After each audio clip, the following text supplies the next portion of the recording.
பொருளும் என்பது இன்றைக்கு நான் பேச எடுத்து கொண்டிருக்கக்கூடிய தலைப்பு.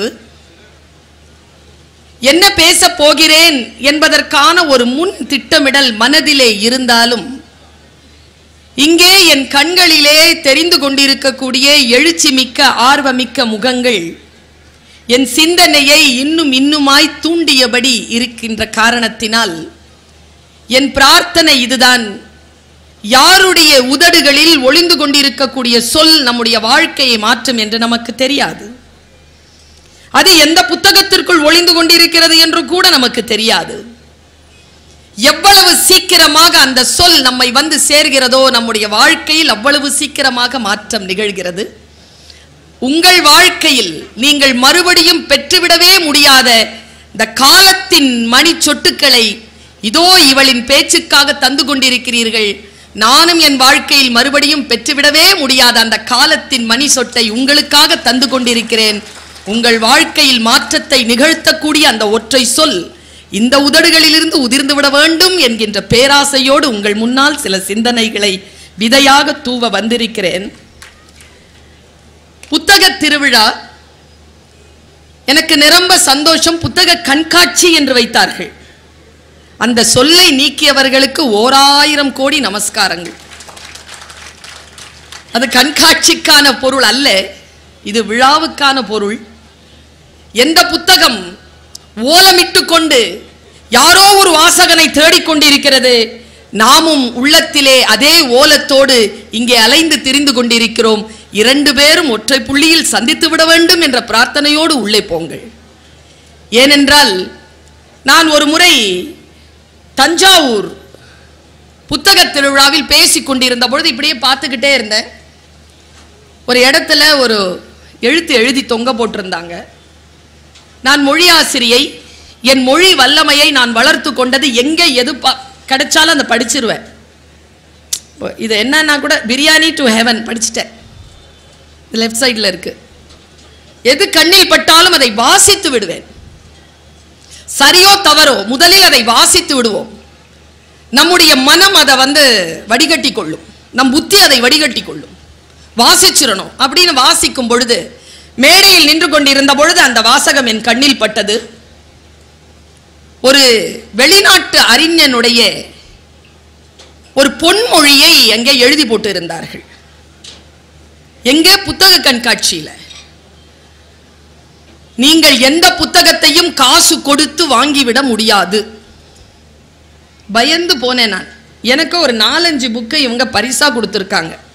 அதனால என்கிட்ட இருக்கிற புத்தகம்லாம் அப்படி வந்ததா என்ன? நான் காசு கொடுத்து வாங்கி இருக்கிறேனே. நீ எந்த புத்தகத்தையும் காசு கொடுத்து வாங்க முடியாது என்கிறான் அந்த பேரறிஞன்.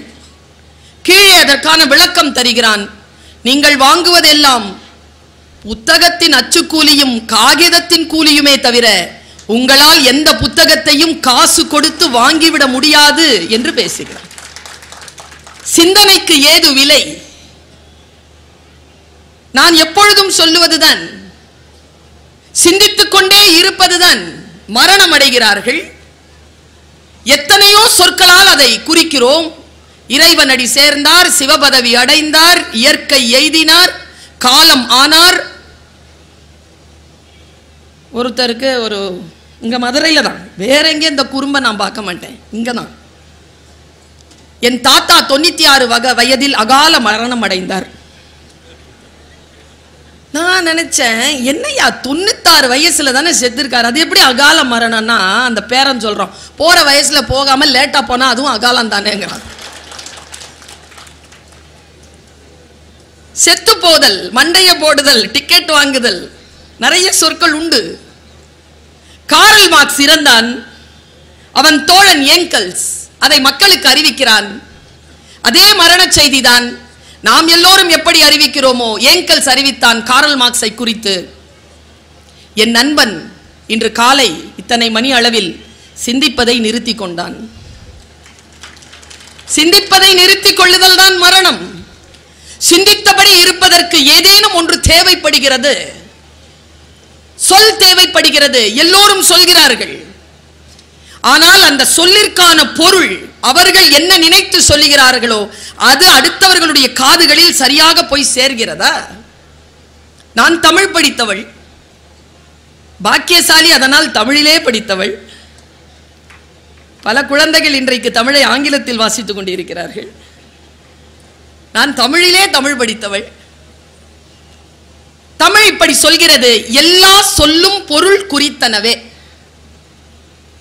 எந்த சொல் சொன்னாலும் அதுக்கு ஒரு பொருள் உண்டு. அந்த பொருளை அந்த சொல் சுமந்து வருகிறதே, அந்த சொல் சரியான பொருளோடு முன்னால் இருக்கின்றவர்களை போய் சேர்கிறதா? நம்மில் பல பேருக்கு வருத்தம் என்னன்னா, என்ன புரிஞ்சிக்க மாட்டியா, நான் சொன்னது உனக்கு புரியலையா? இந்த தவிப்போடு தானே மொழி நம்மிடத்தில் இருக்கிறது.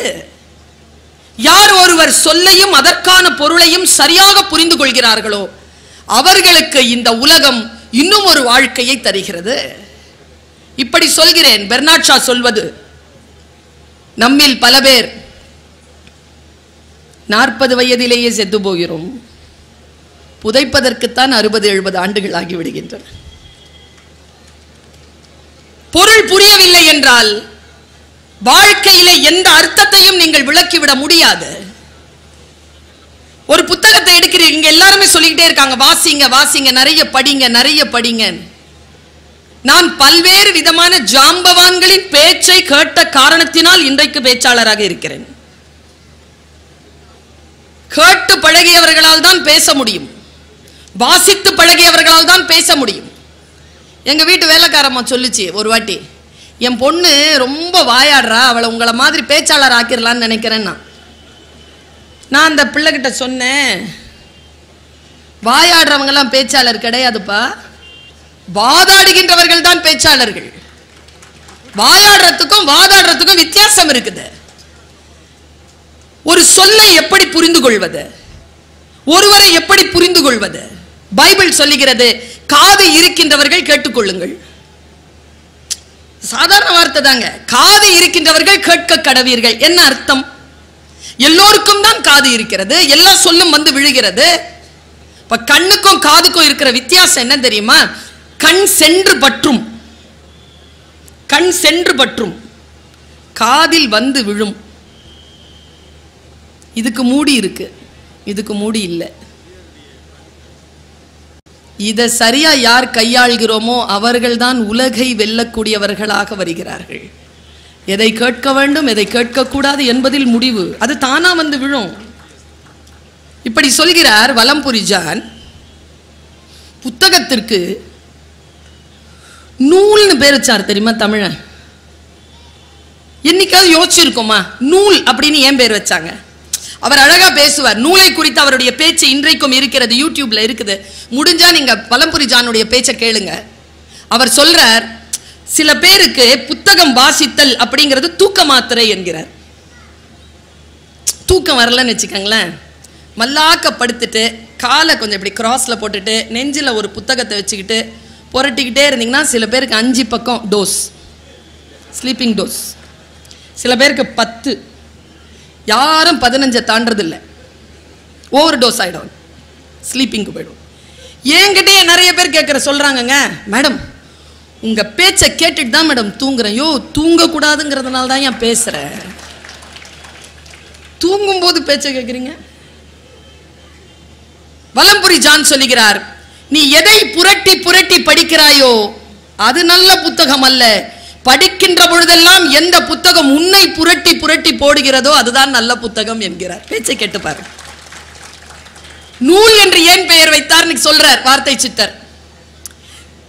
ஊசியின் காதுகளில் நூல் நுழைந்தால் அது ஆடையின் கிழிசல்களை தைக்கும். மனிதன் காதுகள் என்கின்ற இந்த துளைகளில் நல்ல நூல்கள் நுழைந்தால் மனதில் இருக்கக்கூடிய கிழிசல்களை தைக்க உதவும். அதனால் நூல் என்று பெயர் வைத்தான்னு பேசுறாருங்க. இந்த பேச்சை நான் ரொம்ப சின்ன வயசுல கேட்டவ. கேட்டு கேட்டு நான் பழகிய காரணத்தினால் சொல் எனக்கு ஒவ்வொரு சொல்லும் புதிதாகத்தான் இருக்கிறது, சூரியனை போல. நீங்கள் சொல்லுகின்ற வணக்கம் நேற்று சொன்ன வணக்கம் அல்ல, இன்றைக்கு சொல்லுகின்ற வணக்கம். நேற்று சிரித்த சிரிப்பின் ஊடாக வெளியில் வந்த சொல் அல்ல, இன்றைக்கு வெளியில் வருகின்ற சொல். ஒவ்வொரு சொல்லும் புதிதாகவே வந்து விழுகிறது. அந்த சொல்லுக்கு அந்த வினாடியிலே பூ போல ஒரு பொருள் அதற்குள் மறைந்திருக்கிறது. இது நமக்கு புரிய வேண்டுமே. நான் இப்படி சொல்கிறேன், மதுரைக்காரர்களுக்கு நான் சொல்வது ஒன்றும் புதித விஷயம் அல்ல. நீங்கள் எல்லோரும் ரசனைக்காரர்கள், தெரியுமா உங்களுக்கு? எந்த கலையும் இந்த உலகத்தில் ஜெயிக்குமா ஜெயிக்காதாங்கிறத முதல்ல விதை போட்டு இந்த மண்ணில் பார்த்துடலாம். மாப்பிள்ள இந்த பக்கம் போயிடாது, தாங்க மாட்டேன். 3 மணி நேரம் வச்சு செஞ்சிட்டாங்க. இவ்வளோ பேசுற ஆளு என்ன கேட்டா மதுரை ஜில்லா தான். இந்த மதுரை மண் என்பது கலையை தட்டி தட்டி பதம் பார்த்து அதற்கான உண்மை இருந்தால் அதை தூக்கி கொண்டாடுவதும், அது சல்லி காசுக்கு பெறாது என்றால் தூக்கி வீசக்கூடிய மண். ஏனென்றால் இதுதான் சங்கப்பலகை இருந்த மண், சாதாரணமான மண் அல்ல. கலைக்கு சொந்தக்காரர்கள் நீங்கள், கலை உங்களுக்கு தெரியும். சொற்களை புரிந்து கொள்ளுங்கள், அவ்வளவுதான். இளைஞர்களை பார்த்து சொல்லுகிறேன், தயவு செய்து சொற்களின் மீது கவனம் வையுங்கள். இசையின் பெருக்கம் இருக்கிறது, இன்றைக்கு ஓசையின் பெருக்கம் இருக்கிறது. வார்த்தைக்குள்ளாக இருக்கக்கூடிய பயணம் குறைந்து கொண்டிருக்கிறது. வார்த்தைக்கூடாக இருக்கக்கூடிய பயணத்திற்கு போங்கள். ஒரு பெண்ணை இந்த சமூகத்தில் மிக அதிகமாக கொண்டாடிய ஒரு வரலாறு நம்முடைய வரலாறு. இன்னைக்கு பெண்களுக்கு மரியாதை தரக்கூடிய சூழல் குறைந்து கொண்டே வருகிறது என்று ஆய்வுகள் சொல்கின்றன. எதை வைத்ததை சொல்கிறார்கள்? சொல்லை வைத்துதான் சொல்கிறார்கள். ஒரு காதலன் காதலியை பார்த்து என் தாத்தா காலத்தில் ஒரு விதமாக பேசினார், என் தகப்பன் காலத்தில் ஒரு விதமாக பேசினார், என் காலத்தில் ஒரு விதமாக பேசினார், இப்பொழுது என் பிள்ளை காலத்தில் வேறு விதமாக பேசிக் கொண்டிருக்கிறார். என் தாத்தா பாரதி ஒரு பெண்ணை பார்த்து சொன்னான், வீணையடி நீ எனக்கு, மேவும் விரல் நான் உனக்கு, பானமடி நீ எனக்கு, பாண்டமடி நான் உனக்கு. இப்படி பேசினான் பாரதி. யாவுமே சுகமாய் இருக்கும் முனிவருக்குள் ஈசனாம் எனக்கு உன் தோற்றம் என்றார். ஒரு முனிவனுடைய மனதில் இருக்கக்கூடிய சிவன் நீதானடி எனக்கு என்று பேசக்கூடியது என் தாத்தா காலத்து காதல். என் தகப்பன் காலத்தில் ஒரு காதல் இருந்தது. பூஜைக்கு வந்த மலரேவா, பூமிக்கு வந்த நிலவேவா, கண்ணதாசன். ஆடை கட்டி வண்ட நிலவோ, பட்டுக்கோட்டை. இது என் தகப்பன் காலம். என் காலத்தில் கவிதைகள் இருந்தன. கண்ணாளனே எனது கண்ணை நேற்றோடு காணவில்லை. என்ன பாட்டுங்க அது? அந்த காட்சி கொண்டு வரார் வைரமுத்து. அது என் காலத்து காலம். நான் இளமையாக இருக்கின்ற காலகட்டத்தில், நான் கல்லூரி மாணவியாக இருந்த காலகட்டத்தில் அந்த பாட்டை அவ்வளவு ரசித்திருக்கிறேன்.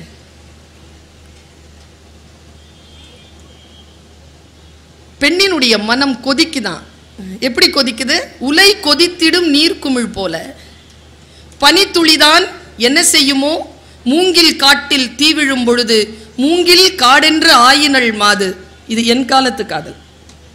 இப்போ இருக்கிற பசங்க அட்ராவள, குத்ராவள, கொல்றா. எப்படிங்க? இப்போ ஒரு பாட்டு வந்துச்சுங்க, ஜோர்தால் ஜோர்தால்னு ஒரு பாட்டு. என்னதான் சொல்றான்? நானும் திரும்பி திரும்பி பார்த்துட்டு பார்த்து கத்ரா கத்துன்னு கத்தாத, நான் படுத்துக்கவேன் ஜொர்த்தாலங்கிறான். அவ்வளவுதான். திருப்பி திருப்பி சொல்றான். சொற்கள் ஏன் இப்படி மாறி போயின? ஒரு சமூகத்தில் ஒரு சொல் இல்லாமல் போனதற்கு யார் காரணம்? ஒரு பக்கம் இப்படி இருந்தாலும் இன்னொரு பக்கம் அந்த சொல்லை தூக்கி பிடிப்பதற்கான வேலைகள் தொடர்ந்து நடந்த வண்ணமும் இருக்கின்றன. அதையும் சொல்லாமல் விட முடியாது. தேன்மொழின்னு ஒரு பாட்டு வந்திருக்கு. தேன்மொழி பூங்கோடி வாடி போச்சே ஏன் செடி. நல்லா இருக்கு, ரொம்ப அழகா இருக்கு. கஞ்சா பூ கண்ணாலன்னு ஒரு பாட்டு. இப்படியும் எழுதுறான், இப்படியும் எழுதுறான். இவங்களை பேலன்ஸ் பண்ணுமே. இவங்களை எப்படி பேலன்ஸ் பண்றது? ஒன்றும் இல்லை. ஐயா சொன்னது போல், சங்கர் ஐயா சொன்னது போல், மனிதர்களுடைய குற்றங்கள் குறைய வேண்டும் என்றால் வாசிப்பு பழக்கம் கூட வேண்டும். வாசிப்பு பழக்கம் கூட கூட குற்றவியலான சொற்கள் இல்லாமல் போகும். இதை எப்படி மேம்படுத்துவது? இப்ப சமீபத்தில் லிங்குசாமி என்கின்ற டைரக்டர் கவிக்கோ அப்துல் ரஹ்மானுடைய நினைவு நாள் அன்றைக்கான ஹைக்கூ போட்டியை நடத்தினார். உலகமெல்லாம் சேர்ந்து 8000 கவிதைகள் வந்தன. 8000 கவிதைகளை ஒருத்தர் 350 குறைச்சார், தேர்ந்தெடுத்தார். கனிமொழி எம்பி அவர்கள் தான் அன்றைக்கு விழாவினுடைய தலைமை. எஸ் ராமகிருஷ்ணன் அவர்கள் வந்திருக்கிறார்கள். சங்கரையா சொன்ன அத்தனை கவிஞர்களும் மேடையில் இருந்தாங்க. அந்த விழாவிற்கு நான் போய் பார்வையாளரா உட்கார்ந்தேங்க. 8000 கவிதை 8000 கவிதை, இந்த 350 கவிதை, 350 கவிதையில இந்த 50 கவிதை எடுத்து ஒரு புத்தகம் போட்டிருக்காங்க. பெரிய முயற்சி. 50 கவிதைகள்ல ஃபர்ஸ்ட் செகண்ட் தேர்ட்னு 3 பரிசு, 1 லட்சம் ரூபாய். நான் யோசிச்சேன், அப்படி என்னப்பா எழுதிட்ட 1 லட்சம் ரூபாய் பரிசு வாங்குற மாதிரி? குழு எப்படி தேர்ந்தெடுத்தது? என்ன அந்த கவிதை, என்ன கவிதை? 1 லட்சம் ரூபாய் பரிசு வாங்கக்கூடிய என்ன ஹைக்கூ கவிதை தான், 2 வரி. நான் பார்வையாளராக உட்கார்ந்து கேட்ட, காதுகளில் கேட்ட அந்த சொற்கள், அந்த கவிதை சொற்கள், நான் நினைக்கிறேன் நான் மரணம் அடைகின்ற வரைக்கும் என் நெஞ்சு குழியில் தங்கி இருக்கக்கூடிய சொற்களை இந்த உலகளாவிய நிலையில் இருக்கக்கூடிய கவிஞர்கள் இதோ இந்த நூற்றாண்டில் தந்திருக்கிறார். பாராட்டவும் வேண்டும் தானே. 8000 கவிதையில இருந்து 350, 350ல இருந்து 50, 50ல இருந்து 3 கவிதை வேண்டுமா உங்களுக்கு? எனக்கு தெரிஞ்சு யாரோ ஒருத்தர் படிச்சுட்டு வாங்க வந்து அவரை உட்கார வச்சு பேச வச்சு இத்தனை மக்கள், ஆயிரக்கணக்கான மக்கள் உட்கார்ந்து கேட்கக்கூடிய சபை தமிழகத்தில் தவிர்த்து இந்த உலகத்தில் வேறு எங்கேயும் கிடையாதுங்க, வேற எங்கேயும் கிடையாது. இலக்கியத்தை இவ்வளவு ரசிக்கக்கூடிய கூட்டம், மொழியை இவ்வளவு ரசிக்கக்கூடிய கூட்டம் பாருங்க. முதல் பரிசு பெற்ற கவிதை மலேசியால இருந்து நட்டா அப்படிங்கிற ஒருத்தர் எழுதியிருக்கார். இந்த புத்தகத்துக்கு தலைப்பே அதான். புத்தகத்துக்கு தலைப்பு வாடியது கொக்கு. சரியா? ஆனா என்னன்னா, நான் இந்த சபையில சொல்றேன், கவிதை புரிஞ்சாதான் கைத்தட்டல் வரும். எனக்கு தெரிஞ்சு 10 செகண்ட் ஆகும். புரியணும்ல? என்ன கேட்டா ஒரு கவிதை புரியணும்னா ஜென்மங்களில் எனக்கு நம்பிக்கை இல்லை. ஒருவேளை நம்பிக்கை இருந்தால் இப்படி சொல்வேன், ஒரு கவிதையை புரிஞ்சுக்கிறதுக்கு 1000 ஜென்மம் எடுக்கணும். புரியாதுங்க. இல்லைன்னா புரிந்து கொண்டால் வாழ்க்கையின் வித்தியாசமான கதவுகள் திறந்து கொள்ளும். யாரையும் டிஸ்டர்ப் பண்ண மாட்டோம். யோகா பண்ணான் ஒருத்தன், அவங்ககிட்ட போய் கேட்டாங்க, யோகா பண்றியப்பா எப்படி இருக்கு? சந்தோஷமா இருக்கு. உண்மையா சந்தோஷமா இருக்கா? இல்லை டவுட்டா இருக்கு. நேரா போய் குருநாதர்கிட்ட கேட்டான், குருநாதா நான் யோகா செய்கிறேன், நான் சந்தோஷமாக இருக்கிறேனா? குருநாதர் பட்டுன்னு பதில் சொல்றார், நீ யோகா செய்தால் உன்னை சுற்றி இருக்கின்றவர்கள் சந்தோஷமாக இருப்பார்கள். தேவையில்லாத வேலையை செய்ய மாட்டேன், அமைதியா உட்கார்ந்துட்டு இருப்பேன்னு அர்த்தம். அது சில வார்த்தைகள் நாம் புரிந்து கொள்ளுகின்ற பொழுது இந்த உலகத்திற்கு நாம் கொடையாக மாறுகிறோம், அன்பாக மாறிவிடுகிறோம். நாம் மிகப்பெரிய பரிசாக அவர்களுக்கு முன்னால் திகழ்கிறோம். பாருங்க, முதல் கவிதை வாடியது கொக்கு, ஓடியதெல்லாம் ஜோடி மீன்கள்.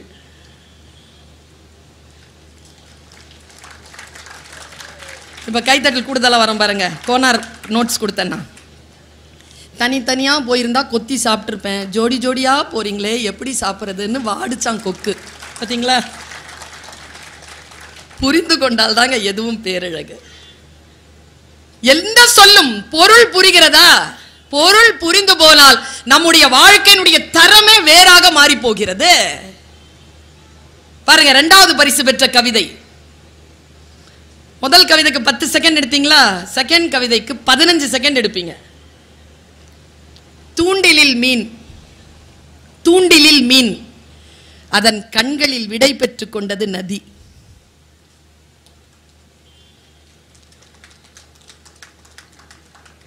இனிமேல் அந்த மீன் அந்த நதியை சந்திக்க போவதில்லை.